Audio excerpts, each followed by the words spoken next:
understand that there are planets that can be unfavorable at times because of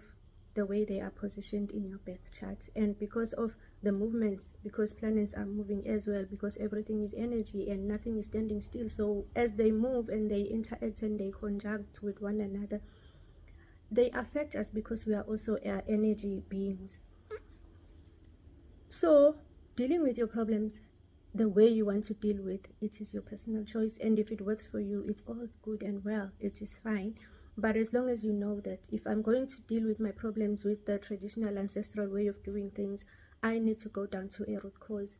of finding out exactly what ancestor is causing these problems.